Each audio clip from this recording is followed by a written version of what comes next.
کہ اللہ تعالیٰ نے پیغمبروں کو، اپنے نیک لوگوں کو اختیارات دیے ہیں، اولاد ہے، بارش ہے، ہم ان سے بھی مانگ سکتے ہیں. تو پیغمبر کو جو مقام اور فضیلت حاصل ہے وہ اختیارات کی وجہ سے نہیں ہے، وہ اس لیے کہ آپ اللہ کا پیغام لوگوں تک پہنچا رہے ہیں. دیکھو امریکہ کا سفیر یہاں پر آئے گا تو اس کی ایک ویلیو ہوگی نا، اس لیے تھوڑی کہ وہ فیصلہ بھی کر سکتا ہے، فیصلہ وہ نہیں کرے گا، فیصلہ تو حکومت کرے گی، لیکن اس کی کوئی عزت کیوں دی جائے گی؟ بھائی امریکہ کا سفیر ہے، اس کی توہین امریکہ کی توہین سمجھی جائے گی. جتنا بڑا ملک ہوگا اس کے سفیر کی عزت بھی اتنی ہی زیادہ. تو اللہ سب سے بڑا ہے تو اللہ کے سفیر کی ویلیو بھی سب سے زیادہ ہے. تو اللہ تعالیٰ نے یہ مقام دیا ہے محمد صلی اللہ علیہ وسلم کو. تو انہوں نے 5 بتوں کی عبادت شروع کر دی. عبادت کا مطلب ان سے مانگنا کہ یہ دیتے ہیں، اللہ کے دینے سے دیتے ہیں. عطائی، وہ عطائی اور ذاتی کا فرق میں ڈال کے نا کہ یہ عطائی ہیں، ان کے پاس اللہ کا عطا کردہ بہت کچھ ہے تو یہ لوگوں کو کیا کرتے ہیں؟ وہ دیتے ہیں لوگوں کو. تو پہلی دفعہ نوح علیہ السلام وہ پیغمبر تھے جو دنیا میں شرک کو ختم کرنے کے لیے آئے. اس سے پہلے لوگوں میں شرک نہیں تھا، بدعملی تھی، بدعملی، اس کو ٹھیک کرنے کے لیے پیغمبر آتے تھے. لیکن شرک کو ختم کرنے کے لیے جو پہلے پیغمبر دنیا میں آئے، 5 جو حضرت نوح علیہ السلام آئے، اور قرآن کے مطابق 950 سال نوح علیہ السلام نے قوم کو دعوت دی. اس سے پتہ چلتا ہے کہ لوگ اپنی جو خاندانی پرمپرائیں ہیں ان کو چھوڑنے کے لیے تیار نہیں ہوتے. کہ ہمارے باپ دادا کا نظام، ہمارا کلچر اس کو قبول نہیں کرتا. ایکچولی معذرت کے ساتھ، یہ جو میں شادیوں پہ رٹے لگاتا رہتا ہوں نا، اس کو بھی پتہ ہے آپ کیوں قبول نہیں کرتے؟ کہ ہمارا کلچر قبول نہیں کرتا. دلائل کی دنیا میں آپ کے پاس کوئی جواب نہیں ہے. طنز بھی کرتے ہیں، سب کچھ کرتے ہیں، لیکن بس کلچر قبول نہیں کرتا. تو ساری فساد کہاں سے آتا ہے؟ اچھائیاں بھی کلچر سے آتی ہیں لیکن برائیاں بھی کلچر سے آتی ہیں. تو ہمیں یہ دیکھنا چاہیے کہ جو کلچر کی اچھی چیزیں ہیں ان کو اڈاپٹ کرنا چاہیے. تو نوح علیہ السلام نے 950 سال دعوت دی ہے. 40-50 سے زیادہ لوگ ایمان نہیں لائے، 40-50. اور دن میں بھی پکارا، رات کو بھی پکارا. ربی انی دعوت قومی لیلا ونہارا. دن میں بھی گیا، رات کو بھی گیا. اور کیا ہو گیا تھا کہ دیکھ کے نا آنکھوں میں، کانوں میں انگلیاں ڈالنے لگے تھے لوگ. اس وقت عمریں لمبی ہوتی تھیں لوگوں کی، خط بھی بڑے لمبے ہوتے تھے. تو نوح علیہ السلام نے دن میں بھی پکارا، رات کو بھی پکارا. ربی انی دعوت قومی لیلا ونہارا فلم یزدہم دعائی الا فرارا. نفرتیں کم ہونے کے بجائے بڑھتی گئیں، کیونکہ پیسے نہیں دے رہے تھے نا. آج درس قرآن کرو، اس کے بعد افطاری کی دعوت کرو تو دیکھو کتنے لوگ آئیں گے. چائے پلاؤ تو دیکھو کتنے، فری میں کرو نہیں آتے لوگ. ہر چیز میں لوگوں کو پیسہ چاہیے، کھانا پینا چاہیے. تو کیونکہ پیسے نہیں دے رہے تھے تو لوگوں کو آپ کی دعوت سمجھ میں نہیں آ رہی تھی. بالآخر ایک وقت آیا. اب میں تھوڑے سے وہ کلام پڑھ کے سناتا ہوں. اللہ تعبدوا الا اللہ. آواز گونج رہی ہے، مجھے سمجھ میں نہیں آ رہی، پتہ نہیں آپ لوگ کو کیسے. اس کو ذرا کنٹرول کریں بھائی آواز کو. نوح علیہ السلام نے کہا کہ اللہ کے سوا کسی کی عبادت مت کرو. غلامی صرف کس کی ہوگی؟ اللہ کی. دعا صرف کس سے مانگی جائے گی؟ اللہ سے. ان بزرگوں سے مت مانگو. انی اخاف علیکم عذاب یوم علیم. دردناک عذاب کا خطرہ ہے، دردناک عذاب کا. فقال الملأ الذین کفروا من قومہ. قوم کے بڑے بڑے لوگوں نے، سرداروں نے کہا، جو اپر لیول لوگ تھے نا، دولت مند، وڈیرے، اس ٹائپ کے لوگوں نے کہا، ما نراک الا بشرا مثلنا. آپ تو ہماری طرح کے انسان ہو، آپ تو ہماری طرح کے انسان ہو. ہر پیغمبر کو یہ طعنہ ملا ہے کہ تم ہماری طرح کے انسان ہو. تو کبھی بھی اللہ نے اس کا جواب یہ نہیں دیا کہ ان سے کہہ دے نہیں میں تمہاری طرح کا انسان نہیں ہوں، بلکہ مجھے کچھ الگ سے طاقتیں ملی ہیں. ایسا کبھی بھی نہیں. ہر پیغمبر نے کہا کہ ہم نے کب کہا کہ ہم انسان نہیں ہیں بھائی، اور ہم نے کب کہا کہ ہم یہ کچھ کر سکتے ہیں. ہماری دعوت کو فوکس کرو کہ ہم جو دعوت دے رہے ہیں وہ ٹھیک ہے یا نہیں ہے. یہ مت دیکھو کہ دعوت دینے والا انسان ہے یا فرشتہ ہے. تو دعوت کو دیکھو کہ دعوت صحیح ہے یا نہیں ہے. تو ما نراک الا بشرا مثلنا، کہ ہم سمجھتے ہیں کہ آپ ہماری طرح کے انسان، کھاتے ہو، پیتے ہو، بیمار بھی ہوتے ہو، دوا کی بھی ضرورت. اس سے ایک بات تو یہ پتہ چلی کہ لوگ یہ سمجھتے ہیں کہ بزرگ بننے کے لیے کوئی ٹیکنیکل قسم کی چیزیں ہونی چاہیے آپ کے پاس. نارمل آدمی بزرگ جب پیغمبر نہیں بن سکتا تو اب لوگ کہتے ہیں بزرگ بھی نہیں بن سکتا. سوئمنگ کرنے والا تو بزرگ ہو ہی نہیں سکتا, ہارس رائڈنگ کرنے والا, اور شادیوں والا تو سوال ہی پیدا نہیں ہوتا, شادیوں والا تو سوال ہی پیدا نہیں ہوتا.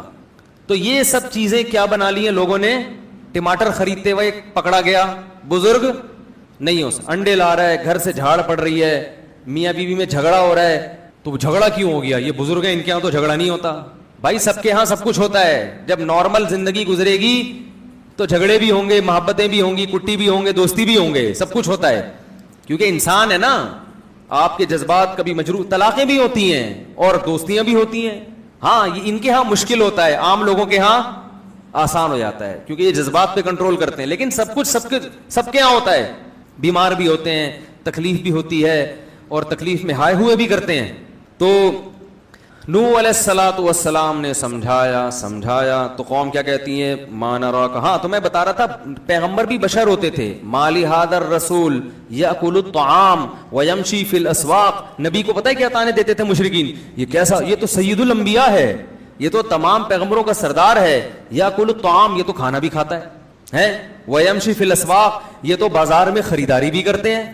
یہ سید الانبیاء, یہ کائنات کے سردار, یہ تو بازار میں, ان کو تو بھائی اللہ تو ان سے راضی ہے, ان کو تو گھر میں آلو پیاز ٹماٹر اور یہ ساری چیزیں گھر میں پہنچنی چاہیے نا.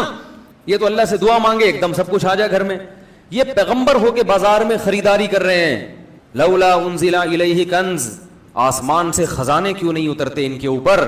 فرعون نے کیا تانا دیا موسیٰ علیہ السلام کو کہ میرے پاس دنیا کی ہر نعمت ہے, یہ تو غریب ہے, مسکین ہے, طاقت تو میرے پاس ہے, اگر اللہ ان سے خوش ہے تو پاور مجھے کیوں دی, ان کو کیوں نہیں دے دی اللہ نے. نہیں آ رہی بات. فرعون پتہ کیا کہتا تھا, میرے اوپر خزانے نازل ہوئے ہیں یا ان کے اوپر. ام انا خیر من ھذا الذی ھو مہین, جو اس قوم میں معاذ اللہ سب سے کمتر آدمی ہے, معاذ اللہ, وہ بہتر ہے یا میں بہتر ہوں. فلولا القی علیہ اسورۃ من ذهب, سونے کے کنگن کیوں نہیں ہے موسیٰ کے ہاتھ میں. یہ غریب کیوں ہیں, یہ غریب کیوں ہیں. اگر اللہ ان سے خوش ہے تو یہ اللہ سے دعا مانگے سارے خزانے ان کے پاس آ جائیں, خزانے میرے پاس اور یہ غریب. تو ہمیشہ پیغمبروں کو الزام کیا لگا ہے, یہ ہماری طرح کے انسان, بلکہ بعض لوگوں نے الزام لگایا معاذ اللہ یہ ہم سے بھی بدتر ہیں, معاذ اللہ. تو اللہ کی نظر میں نبوت یا ولایت یا بزرگی کا یہ معیار نہیں ہے. بزرگ بیمار بھی ہوتے ہیں, ان کو کھانسی بھی ہوتی ہے, کولیسٹرول بھی آ سکتا ہے, کولیسٹرول کم بھی ہو سکتا ہے, ہارٹ اٹیک بھی ہو سکتا ہے, وہ ڈر بھی جاتے ہیں بعض دفعہ چیزیں دیکھ کے. موسیٰ علیہ السلام کلیم اللہ سانپ دے کے بھاگ گئے تھے, لاٹھی کو پھینکا سانپ بنی, قرآن کہہ رہے ہیں موسیٰ علیہ السلام بھاگے, ولم یعقب, اور پیچھے مڑ کے نہیں دیکھا. اللہ نے کہا اے موسیٰ اقبل, واپس پلٹو, واپس, ولا تخف, ڈرو نہیں, ٹھیک ہے نا, کچھ نہیں کہے گا, پکڑ لو اس سانپ کو, سنعیدھا سیرتھا الاولی, دوبارہ اسی کنڈیشن پہ لوٹا دیں گے. تو سانپ سے ڈر جس کو نہیں لگ رہا, تو یہ نہیں کہ بزرگ ہے وہ کہتا میں اللہ کے علاوہ کسی سے نہیں ڈرتا, میں سانپ وانپ سے نہیں ڈرتا. جو کہتے ہیں نا کہ جو اللہ سے ڈرتا ہے وہ کسی سے نہیں ڈرتا, اس کا ایک الگ مطلب ہے. اس کا یہ مطلب نہیں ہے کہ ظاہری لحاظ سے کسی سے ڈرتا ہی نہیں ہے. اچھا میرے بھائی, تو وہ کیا کہنے لگے, ہماری طرح کے انسان ہیں, اور وما نراک تبعک الا الذین هم اراذلنا بادی الرائے. دوسری بات یہ, آپ کو جو فالو کرنے والے لوگ ہیں نا وہ بھی قوم کے پست ترین لوگ ہیں, غریب لوگ. جیسے میں نے اس دن بیان میں بتایا تھا نا تفصیل سے کہ زیادہ تر دین کی دعوت کو کون لبیک کہتا ہے, غریب مسکین زیادہ ہمیشہ پہل وہی کرتے ہیں. تو آپ کے پاس جو بیٹھنے والے لوگ ہیں وہ کیا ہیں, غریب مسکین. دوسری جگہ انہوں نے کہا ان کو ہٹاؤ تو پھر ہم آئیں گے. تو نوح علیہ السلام نے کہا یا قوم ارأیتم ان کنت علی بینۃ من ربی, بتاؤ میں اپنے رب کی طرف سے مضبوط دلیل پر ہوں, میں جو باتیں کرتا ہوں ان باتوں پہ بتاؤ کہ اعتراض ہے یا نہیں ہے, وہ دلیل کے لحاظ سے درست ہیں یا نہیں. یہ کہ میں بھی کھاتا ہوں, میں بھی پیتا ہوں, میں بھی بیمار ہوتا ہوں اور یہ غریب لوگ میرے پاس, یہ کوئی دلیل نہیں ہے. انلزمکموہا وانتم لہا کارہون ویا قوم لا اسألکم علیہ مالا, اے میری قوم میں اس تبلیغ پر تم سے پیسے نہیں لے رہا. پوری قوم کی مخالفت مول لے کر 900 سال ہو گئے مخالفت کی ہے, تو یہ بھی تو میرے برحق ہونے کی علامت ہے. مجھے کیا مل رہا ہے اس سے, 900 سال کا عرصہ ہو گیا اور میں تم سے کوئی اجر نہیں لے رہا, پوری قوم سے میں نے ٹکر لی ہوئی ہے. وما انا بطارد الذین آمنوا, رہا یہ مسئلہ کہ ان غریبوں کو اپنی مجلس سے نکال دوں, تو ما انا بطارد, یہ میرے لیے ممکن نہیں ہے, یہ نہیں ہو سکتا. چاہے سارے کافر ہو کے مر جاؤ, جو ایمان لانے والا ہے اس کو میں اپنی مجلس سے نکال دوں غریب یا مسکین ہونے کی بیس پہ, یہ میرے لیے ممکن نہیں ہے. انہم ملاقو ربہم, یہ بھی کل اپنے رب سے ملاقات کریں گے. ان کے اعمال کا بھی ان کو بدلہ دیا جائے گا, تمہارے اعمال کا بھی تم کو بدلہ دیا جائے گا. اللہ کی نظر میں امیر اور غریب کا فرق نہیں ہے. اور آگے کہنے لگے من ینصرنی من اللہ ان طردتہم, اگر میں نے ان کو دھتکار دیا, مجلس سے منع کر دیا, تو بتاؤ تم اللہ کے عذاب سے مجھے بچا سکتے ہو؟ پھر اگر گارنٹی دو, ٹھیک ہے نا, پھر میں اللہ سے پوچھوں گا کہ یہ بچا سکتے ہیں, تو اللہ بتائے گا ہاں بچا سکتے ہیں, تو ٹھیک ہے. کون بچائے گا بھائی مجھے؟ رہا یہ مسئلہ کہ میں تمہاری طرح کا انسان ہوں, تم یہ کہتے ہو, تو میں نے کب دعویٰ کیا ہے کہ میں تم سے ہٹ کر کوئی انسان ہوں؟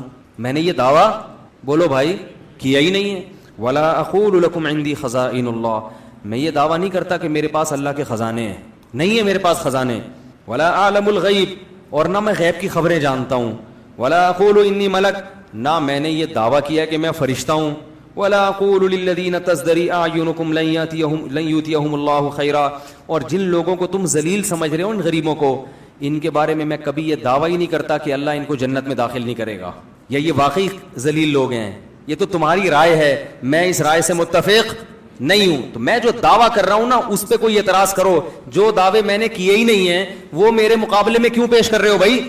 قالوا یا نوح قد جادلتنا, 950 سال جب اس اکھاڑ پچھاڑ میں گزرے ہیں نا, ہر وقت یہی باتیں, وہ یہ کہہ رہے ہیں, وہ یہ کہہ رہے ہیں, وہ یہ کہہ رہے ہیں. 950 سال جب گزر گئے تو قوم کہنے لگی قد جادلتنا فاکثرت جدالنا, اے نوح ہمارا تیرا جھگڑا بہت لمبا ہو گیا ہے اور یہ بہت طول پکڑ گیا ہے, اب اس کو ختم کر دینا چاہیے, اس جھگڑے کو, اب اس جھگڑے کو ختم کر دینا چاہیے. کیسے؟ فاتنا بما تعیدنا ان کنت من الصادقین, جس عذاب کا تو وعدہ کرتا ہے نا, اب وہ عذاب لے آ. ہم تو ایمان لانے والے نہیں ہیں, تو اپنی دعوت میں لگا رہے گا, ہم انکار کرتے رہیں گے. یعنی گویا بزبان حال یہ کہنا چاہ رہے ہیں کہ آپ کا بھی ٹائم ویسٹ ہو رہا ہے اور ہمارا بھی ٹائم ویسٹ. خام خواہ کی جنگ ہے جس کا نہ کوئی سر نہ کوئی پیر. تو اب ایسا کرو کہ آر یا پار, اگر تو عذاب لے آ تو تو سچا, تو نہیں لا سکا تو اس کا مطلب معاذ اللہ تو جھوٹا ہے. نوح علیہ السلام نے کیا کہا؟ انما یاتیکم بہ اللہ ان شاء, دیکھو اللہ اگر چاہے گا تو عذاب بھی آ جائے گا. وما انتم بمعجزین, لیکن جب آئے گا تو تم اللہ کو ہرا نہیں سکو گے. ولا ينفعکم نصحی ان اردت ان انصح لکم, اور افسوس کے ساتھ کہنے لگے میں نے تمہاری خیر خواہی چاہی تھی مگر تم اپنی خیر خواہی کو پسند نہیں کر رہے. ان کان اللہ یرید ان یغویکم, اللہ نہیں اگر تمہیں ہلاک کرنے کا ارادہ کر لیا ہے تو میں بھلا کیا کر سکتا ہوں. وَأُوحِيَ إِلَىٰ نُوحٍ, اللہ فرماتے ہیں اس کے بعد ہم نے نوح علیہ السلام کو وحی کی کہ أَنَّهُ لَن يُؤْمِنَ مِن قَوْمِكَ إِلَّا مَنْ قَدْ آمَنَ, اے نوح جتنے لوگ ایمان لا چکے ہیں نا, اس سے زیادہ مزید کوئی آدمی ایمان نہیں لائے گا. دیکھو عذاب ٹلا ہوا تھا اس لیے کہ اللہ کو پتا تھا کچھ لوگ اور بھی ہیں جو ایمان لائیں گے, ان کے ایمان لانے کا انتظار ہو رہا تھا. جب آخری شخص ایمان لایا ہے تو اللہ کے علم میں تھا کہ اب کوئی ایمان نہیں لائے. تو آپ دیکھو اللہ نے 950 سال تک اس آخری فرد کا بھی انتظار کیا ہے جس کے ایمان لانے کی امید ہے. اس سے پتا چلتا ہے کہ اللہ کی نظر میں ایمان کی کتنی بڑی ویلیو ہے. یہ جو آج غیر مسلمین مسلمانوں کو تانے دیتے ہیں نا, تم ترقی میں پیچھے, لوڈ شیڈنگ, IMF کے قرضے, کرپٹ حکمران, تم تھرڈ تیسری دنیا کے گرے پڑے نیچ لوگ, یہ ہم نیچ ہیں جس کی وجہ سے اللہ نے اس دنیا کو باقی رکھا ہوا ہے, کیونکہ اللہ کا نام لیتے ہیں. حدیث میں آتا ہے جس دن جب تک ایک شخص بھی اللہ کا نام لیتا رہے گا اللہ اس کائنات کو تباہ نہیں کرے گا. جس دن وہ آخری شخص دنیا سے گیا جو اللہ کیا کرتا تھا, اللہ ان سائنسدانوں کی ترقی اور یہ IMF کی معیشت اور ان کے قرضے اور ان کی آسمان سے باتیں کرتی ہوئی ترقی کو خاطر میں نہیں لائے گا, ایک دم اس کائنات کو تباہ کر دے گا. کیونکہ اللہ نے یہ بنائی ہے اپنے لیے, تو جب اللہ کو ماننے والے ہی نہیں بچیں گے تو اللہ بتا دے گا یہ تم اس کائنات کے بادشاہ تم نہیں ہو. بڑی قدر ہے اللہ کے ہاں کس کی؟ ایمان والوں کی. اس لیے میں کہتا ہوں جو لوگ یورپ اور مغرب جا کے کافروں میں رہ کے ایمان سے دستبردار ہو جاتے ہیں وہ اپنا بہت بڑا خسارہ کر رہے ہیں.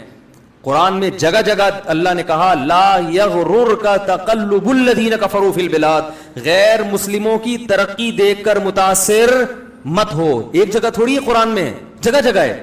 لا یغرر کا، یہ چیز تمہیں دھوکے میں نہ ڈال دے. ہمیشہ اسی چیز نے لوگوں کو دھوکے میں ڈالا ہے. فرعون کے مقابلے میں موسیٰ کے ماننے والے کم کیوں تھے؟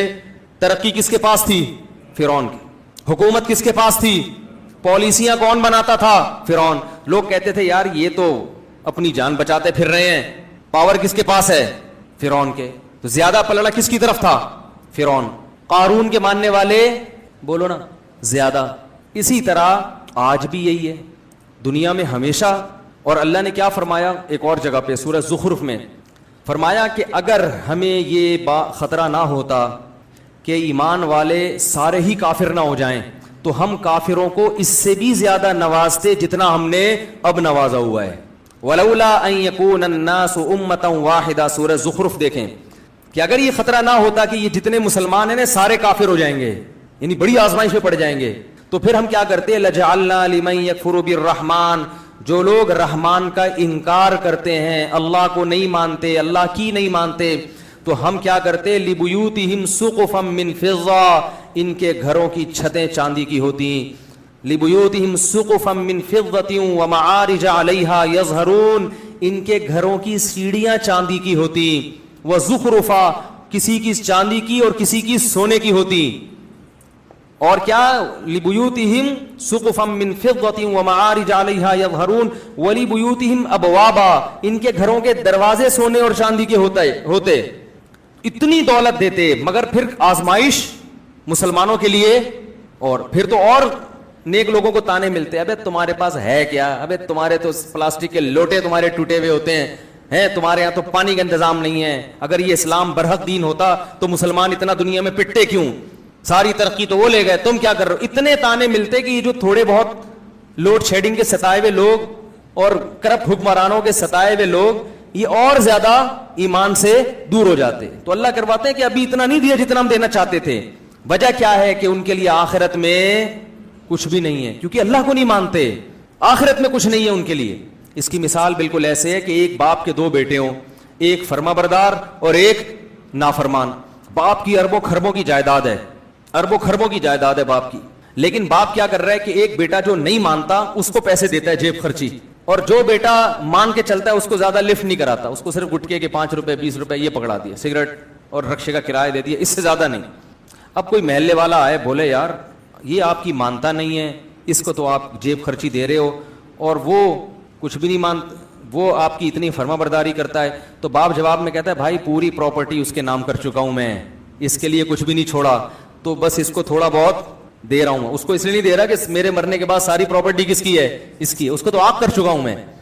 تو اللہ تعالیٰ نے جو اللہ کو نہیں مانتے آخرت سے ان کو آگ کر دیا ہے، کچھ نہیں ملے گا. مثل الذین کفروا بربہم، جو لوگ اپنے رب کا انکار کرتے ہیں، اعمالہم کرماد، ان کے عمل کی مثال راکھ کے ڈھیر کی طرح ہے. راکھ کا پہاڑ، بجری کی ریت تھوڑی سی بھی ہونا وزن ہوگا، اور راکھ کا پورا پہاڑ ہو پھونک مارو اڑ جائے گا. تو دیکھنے میں بہت ہے، وزن میں زیرو. تو غیر مسلم کا عمل یا اس کی اچھائی دیکھنے میں بہت اچھی ہوتی ہے، اتنے ٹرسٹ چلا رہے ہیں، کتنے اچھے اخلاق سے بات کرتے ہیں، ہر بات سے پہلے بھی تھینک یو اور بات کے آخر میں بھی تھینک یو، ایکسکیوز کیے بغیر کوئی بات کرتے نہیں ہیں، پلیز کے بغیر بات کرنے کا رواج ہے ہی نہیں. ہمارے ہاں بات کے سے پہلے بھی احتیاطاً گالی اور درمیان میں بھی گالی اور بات ختم کرنے کے بعد ایک ٹھڈا اور اس کے بعد احتیاطاً ایک گالی. اگر کوئی بڑا آفیسر بات کر رہا ہو نا، پولیس والا بات کر رہا ہو، یہی ہوتا ہے نا. تو کتنے اچھے اخلاق، تھینک یو، اور ہر بات میں تھوڑا سا باہر بھی سفر ہوا ہے نا، واقعی اخلاق کم از کم بات کرنے کی تمیز ہے. اور ہمارے یہاں پبلک کو بات کرنے کی تمیز نہیں. ایئر لائن میں پتہ چل جاتا ہے، جہازوں میں سفر کرو نا، کسی غیر مسلم ملک کا جہاز ہوگا، عجیب ہی ہے، بٹن دباؤ سارے کام ہو رہے ہیں. اپنے ملک کے جہاز میں بیٹھو، بٹن دباؤ کوئی بندہ ہی نہیں آتا، آئے گا تو بھول جائے گا. میں نے بٹن دبایا، پانی منگوایا، میں نے لیا بھائی پانی، کہہ رہا اچھا، پھر آیا ہی نہیں. کراچی جب میں اترنے لگا اس نے کہا مجھے یاد ہے آپ نے پانی منگوایا تھا، میں ذرا بھول گیا. ہم نے کہا کوئی بات نہیں، کیا بگاڑ سکتے ہیں بھائی، کیا بگاڑ سکتے. تو لیکن اللہ کیا کہہ رہا ہے؟ اعمالہم کرماد، راکھ کے ڈھیر. کیونکہ ایک جرم اتنا بڑا انہوں نے کر لیا کہ اس جرم کا وزن ان کی نیکیوں کو کھا جائے گا. جیسے گھر میں بچے ہوں، بیٹا باپ کی نافرمانی کرتا ہو، مانتا نہیں ہو، لیکن مانتا ہو کہ ابا بہرحال میرا یہی ہے. دوسرا بیٹا بڑا فرمانبردار ہے، لیکن جب اس سے پوچھو کہ ابا کی ماننی چاہیے کہ ماننی تو نہیں چاہیے، میں تو ویسے ہی مان رہا ہوں، یہ ابا میرا ہے، پہلے تو ڈی این اے سے ثابت تو کرو میرا ابا بھی ہے، تو وہ نافرمان سے ابا پھر بھی محبت کرے گا، اور جو ابا کے ابا ہونے کا انکار کر دے اس کو کہے گا بھائی تو بہت اچھا ہوگا گھر سے باہر، یہاں نہیں ہے تو جا کسی اور سے مانگ جا کے، باپ تو مانو نا مجھے پہلے۔ تو اللہ کہتے ہیں مجھے تو مانتے ہی نہیں ہے، ان کی اسمبلیوں میں میرا نام نہیں لیا جاتا کہ اللہ کی کیا قانون ہے، اور نہ یہ مانتے ہیں کہ میں بنانے والا ہوں، اور اگر کوئی مانتا ہے کہ بنانے والا تو پھر میری کچھ ماننے کے لیے تیار نہیں۔ مسلمان کم از کم گناہ کرتا بھی ہے تو اس کے سامنے روتا بھی تو ہے نا کہ غلطی ہو گئی معاف کر دے، یہ تو روتے بھی نہیں ہیں، روتے بھی نہیں، اکڑتے ہیں، بحث کرتے ہیں۔ اس لیے ایمان سب سے بڑی نعمت ہے۔ تو 950 سال اللہ انتظار کرتے رہے کہ کسی ایک کافر کے دل میں بھی ذرا سی لچک ہے، اللہ کو پتا تھا یہ آئے گا آئے گا، آ گیا۔ جب وہ آخری شخص آیا ہے اللہ نے کہا اب کوئی مزید نہیں آئے گا۔ اب ان کو زندہ رکھنے کا نقصان یہ ہے وَلَا يَلِدُ إِلَّا فَاجِرًا كَفَّارًا، یہ ایسی اولادیں پیدا کریں گی جو جہنم کی آگ کا ایندھن بنیں گی۔ ایسی اولادیں پیدا کرنے کے لیے ان کو دنیا میں چھوڑنا یہ انسانیت پہ رحم نہیں ہے، ان کی اولادیں بھی ایسے ہی نکلیں گی۔ تو کیسا اللہ نے ایمان کی قدر کی، اور یہی نبی صلی اللہ علیہ وسلم کو بھی حکم دیا۔ جب مشرکین نے کچھ صحابہ کو لے جا کے قتل کر دیا نا، آپ صلی اللہ علیہ وسلم بہت غضبناک ہوئے، اور کچھ قبیلوں کے لیے آپ صلی اللہ علیہ وسلم بد دعائیں مانگنے لگے، فجر کی نماز میں قنوت نازلہ پڑھنے لگے۔ تو اللہ نے قرآن میں آیتیں نازل کی، لیس لک من الامر شیء او یتوب علیہم او یعذبہم، اے نبی آپ ان کے لیے بد دعا نہ کریں کیونکہ ان میں کچھ ایسے لوگ ہیں جن کو توبہ کی توفیق ملنے والی ہے، کچھ ایسے ہیں جن کو توبہ کی توفیق اللہ کے علم میں ہے کہ وہ ایمان قبول کر لیں گے۔ تو اللہ نبی کی بد دعاؤں کو ان کی طرف پھیرنا نہیں چاہتے۔ ابو سفیان مسلمان ہو گئے تھے، ابو جہل کے بیٹے اکرمہ، نبی تو سب کے لیے بد دعا کر رہے تھے نا جب بہت ستایا تھا انہوں نے، اور فرمایا کچھ ایسے ہیں جو ایمان قبول نہیں کریں گے تو اللہ ان کو خود عذاب دے دے گا، لیکن اس کے چکر میں ان لوگوں کو بھی بد دعائیں لگ رہی ہیں جن کی قسمت میں ایمان لکھا ہوا ہے۔ تو ایمان اتنی بڑی نعمت ہے، اتنی بڑی نعمت۔ تو 40 45 یا 50 لوگ ایمان لائے، اور جب وہ آخری شخص ایمان لایا ہے اللہ نے کہا اے نوح اب یہ لوگ ایمان نہیں لائیں گے، لن یؤمن من قومک الا من قد آمن فلا تبتئس بما كانوا يفعلون۔ اب کروں کیا ہے اللہ میں؟ نوح علیہ السلام کو اللہ نے حکم دیا، پیغمبر کو خود نہیں پتا ہوتا کہ اب ہوگا کیا، ہر چیز اللہ سے پوچھ رہے ہیں، غیب کا علم نہیں ہوتا۔ اللہ نے کہا وَاصْنَعِ الْفُلْكَ، کشتی بنا۔ صناعت عمل کا لفظ نہیں ہے، صنعت کہتے ہیں بڑی محنت سے کاریگری سے کوئی چیز بنانا۔ کشتی بنا بِأَعْيُنِنَا، ہماری نظروں کے سامنے، ہماری آنکھوں کے سامنے، یعنی بالکل ہماری نگرانی میں ہم بتائیں گے کون سا پھٹا کہاں جوڑنا، کیونکہ نوح علیہ السلام کو کشتی بنانا تھوڑی جانتے تھے۔ ہم بتائیں گے کون سی کیل کہاں ٹھوکنی ہے، کتنا بڑا پھٹا لانا ہے، اس کا سائز کتنا ہوگا، کیونکہ ہمیں پتا ہے کہ کیسا پانی آنے والا ہے۔ وَوَحْيِنَا وَلَا تُخَاطِبْنِي فِي الَّذِينَ ظَلَمُوا، اور اب ان ظالموں کے بارے میں مجھ سے کلام بھی مت کرنا، ایسا نہ ہو کہ آپ کو ان پہ ترس آنا شروع ہو جائے اور آپ کہیں کہ اللہ مزید مہلت دے دو۔ آپ کو اب ان کے حق میں دعا کرنے کی اجازت نہیں ہے۔ انہم مغرقون، یہ سب کے سب غرق ہوں گے، اور اللہ نے ان کے غرق ہونے کا فیصلہ